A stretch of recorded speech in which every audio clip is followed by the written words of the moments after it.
शंकर भगवान दिया देते जाएं, पार्वती दिया छोड़ती जाएं, माता गंगा जी के घाट पर दिया लगाती जाए। अब दिया छोड़ते छोड़ते छोड़ते छोड़ते छोड़ते 1.25 लाख दियों को छोड़ते हुए सुबह से शाम हो गई।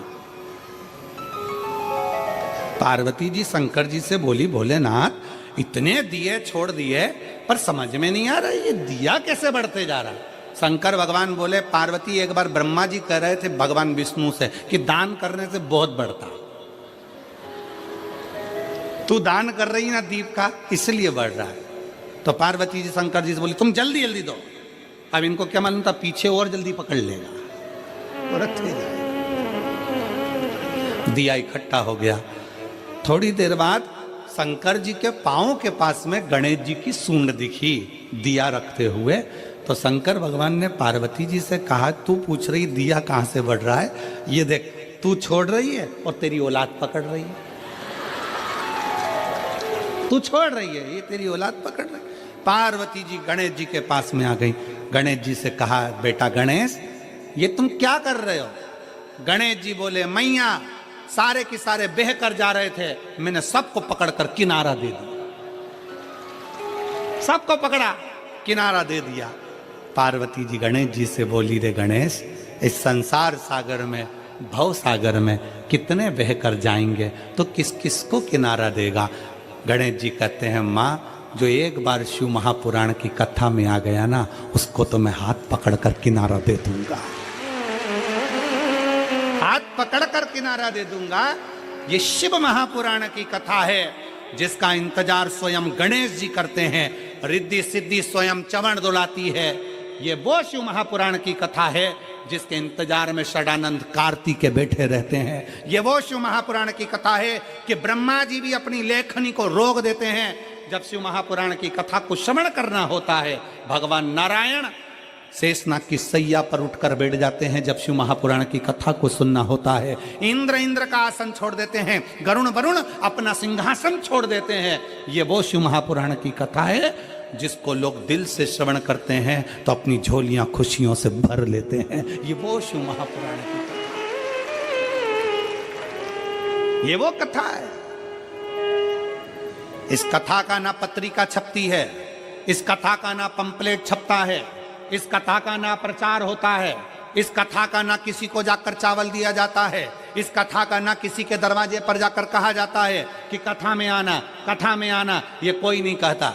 इस कथा का तो बस लोगों के मन में सूचना मिल जाती है कि कुबेरेश्वर धाम से कुबेर भंडारी पोथी लेकर आ गया और दुनिया के लोग दौड़ दौड़ कर शिव महापुराण की कथा में पहुंच जाते हैं। कथा श्रवण, ना पत्र है, ना व्यवहार है, ना सीहोर से कोई मैसेज, ना सीहोर से कोई तुम्हारे पास फोन कि आओ कथा में। पर भगवान की लगन तुम्हारे भीतर है। तुम अपने पिता से इतना प्रेम करती हो, तुम अपने पिता से इतना प्रेम करती हो जैसे माता सती अपने पिता दक्ष से प्रेम करती थी और पिताजी के जहाँ जाने के लिए आतुर हो गई। मना करा मत जा, शंकर जी बोले मत जा, पर सती मैया बोली मेरे बाप के घर तो जाऊंगी। उसी तरह कई मेरी जीजियाँ जीजा ऐसे हैं कि कथा में तो जाऊंगी, कथा में पहुंचूंगी। वहां मेरा पिता, मेरा शिव, मेरा शंकर ओ घरदानी मुझे श्रवण कराया।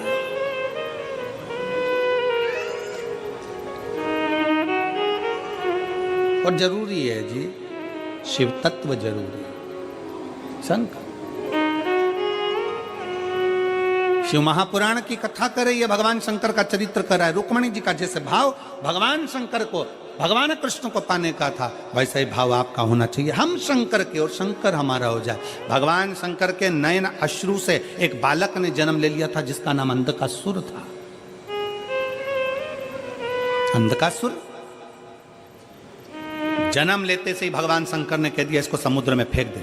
पार्वती जी कहती मेरा बेटा है, आपके द्वारा प्रकट हुआ है, ये आपके द्वारा प्रकटा है, मैं इसको कैसे फेंक दूं। नहीं, पार्वती इसको फेंक दे समुद्र के अंदर। पार्वती जी बोली नहीं, मैं अपने पुत्र को नहीं फेंक सकती। पार्वती जी कहती है आपके द्वारा प्रकटा है प्रभु, ये आपका पुत्र अंधकासुर है, मैं इसको कैसे फेंक दूं। पार्वती फेंक दे इसको। नहीं, मैं नहीं फेंक सकती। मैंने इसको स्वीकार करा। स्वीकार। एक पत्र है, उस पत्र में बुखार।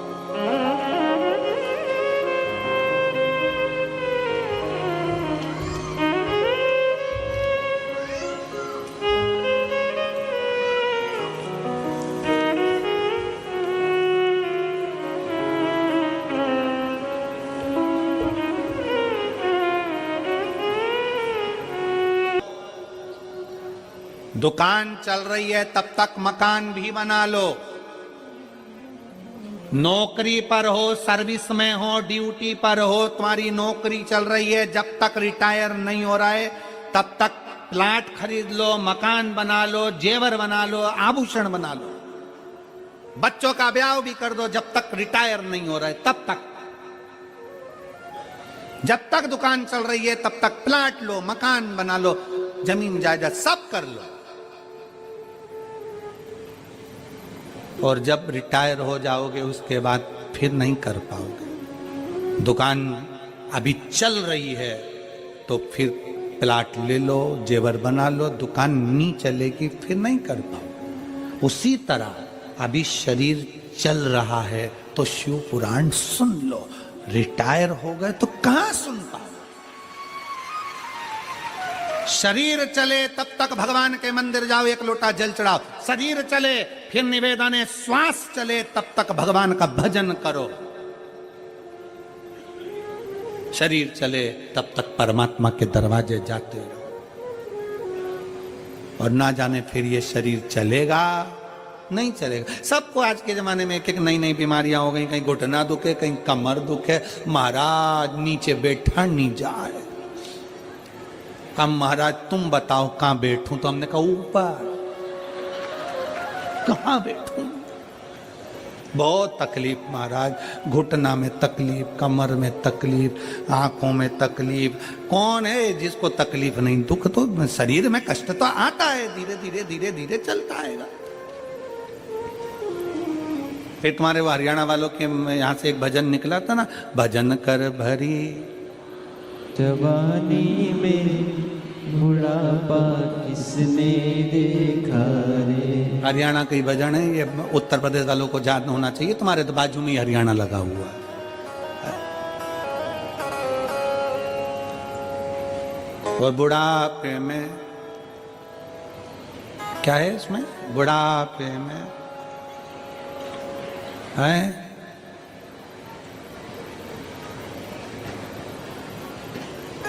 बुढ़ापे में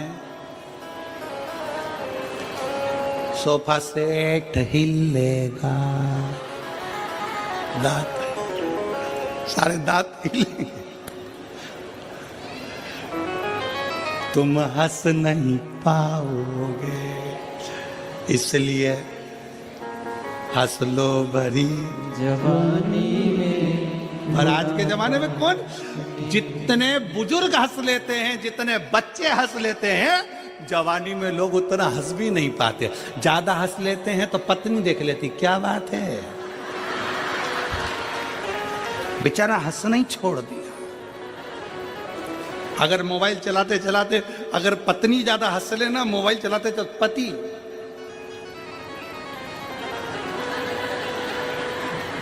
हंस बेचारा बचपन में हंस ले, बुढ़ापे में हंस ले, पर जवानी में, शादी में भी अगर पति गया है ना तो बेचारा मुसद्दी लाल जैसा रहेगा। और अगर ज्यादा हंस लिया पत्नी को पता, बस वो खाती खाती पत्नी देख ले हंसता हुआ, हंस ले। और पति ने देख लिया, जगदम्बा ने मुझे देख लिया है, उसके बाजू में आके खड़ा हो गया एकदम मुंह उतार कर। और पत्नी फिर गाड़ी पे बैठी घर जाते समय, कौन थी? कौन? अब डिप्रेशन में पड़ गया, चिंता, क्या करे अब? सावधान इंडिया, जवान सब सावधान।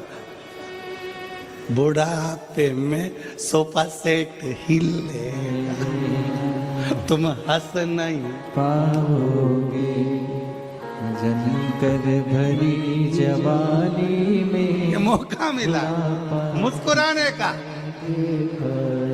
कभी तुम खटमल को मुस्कुराते नहीं देखोगे, हंसते नहीं देखोगे। इसलिए व्यक्ति मरता है, मरने के बाद जो फोटो घर में लगता है वो हंसता हुआ लगता है, मुस्कुराता हुआ। तुम जिंदगी भर कितने ही रो, पर आखिरी का फोटो तो मुस्कुराता हुआ फोटो। कितने भी जिंदगी में रो, पर आखिरी का फोटो में तो तुम जितने बुजुर्ग उनकी टोपी और एक चैन बाकायदा बनाई जाती है, और दादाजी तो फोटो में मुस्कुराने से अच्छा है ओरिजिनल जिंदगी में मुस्कुरा कर जियो। ये मौका फिर नहीं मिलने वाला। मुस्कुरा, बोल बम का नारा है सारी समस्या का हल। श्री शिवाय। मुस्कुरा, ये जीवन फिर ना मिलने वाला। कहां मिलेगा? पार्वती सब मेरे हैं, सबको मैंने अपना बनाकर रखा है। अंधकासुर को तू फेंकिया समुद्र के अंदर। पार्वती जी कहती है तुम्हारा पुत्र है। शंकर भगवान कहते हैं पुत्र तो है, पर ये मेरे विचारों से मिलता हुआ नहीं है, छोड़ इसको। समुद्र में डाल दिया अंधकासुर को। हिरण्याक्ष ने उसको पकड़ लिया। हिरण्याक्ष के प्राण वराह भगवान ने ले लिए। तब अंधकासुर का राज्य आ गया। अंधकासुर शासक बनकर बैठ गया। पताल में, तलातल में, रसातल में जब शासक बनकर बैठा, तब अंधकासुर ब्रह्मा जी का तप करा और ब्रह्मा जी से वर मांगा, ना नीचे मरूं, ना ऊपर मरूं, ना अंदर मरूं, ना बाहर मरूं, ना अस्त्र से मरूं, ना शस्त्र से मरूं, ना दिन में मरूं, ना रात में मरूं। इस तरह के वर मांगने के लिए आतुर हुआ। अंधकासुर ने जैसे ही वर मांगना चाहा, भगवान ब्रह्मा जी ने कह दिया देखो मृत्यु निश्चित है, वो तो तुम्हें मरना ही पड़ेगा। पर बुद्धि थी, अंधकासुर की चित्त वृत्ति थी, तो अंधकासुर ने कह दिया मैंने सुना है। अंधकासुर ने विचार करा, ना मेरा पिता है ना मेरी माँ है, मैं तो समुद्र में जन्मा हूं, तो ना मेरे माता ना मेरे पिता। तो अंधकासुर ने कह दिया एक काम करो, अगर मरना मेरी किस्मत में लिखा है तो मैं मरूं उस दिन जिस दिन मैं अपनी माँ को गलत दृष्टि से देख लूं। अंधकासुर को यह नहीं मालूम था कि पार्वती जी ने तेरे जन्म के समय पर तुझे गोदी में लिया था तो तुझे बेटा कहा था और वो तेरी माँ हो गई थी। पुत्र भावों से देख लिया था। जिस दिन मैं अपनी माता को गलत दृष्टि से देखूं उस दिन मेरे प्राण छूटे। अंधकासुर ने वर मांग लिया ब्रह्मा जी से, ब्रह्मा जी ने वर दे दिया। ठीक है तथास्तु। समय आया, अंधकासुर का शासक बढ़ता गया। बहुत उपद्रव करे अंधकासुर ने, क्योंकि उसको मालूम था मरने वाला तू हूं नहीं।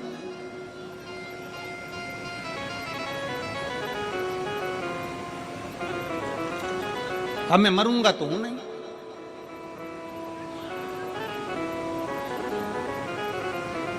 बस मन के अंदर बात पकड़ ली, करा उपद्रव, बहुत करा। इतना उपद्रव अंधकासुर ने करा कि आखिरी में अंधकासुर ने अपने द्वारपालों से कहा कि मुझे विवाह करना है, जो दुनिया की सबसे सुंदर स्त्री है उसको लेकर आओ। द्वारपालों ने कहा जो बहुत सुंदर है वो तो शंकर जी के साथ रहती है। क्या नाम है? पार्वती। अंधकासुर ने कहा वो बूढ़े जोगी, वो भस्म रमाने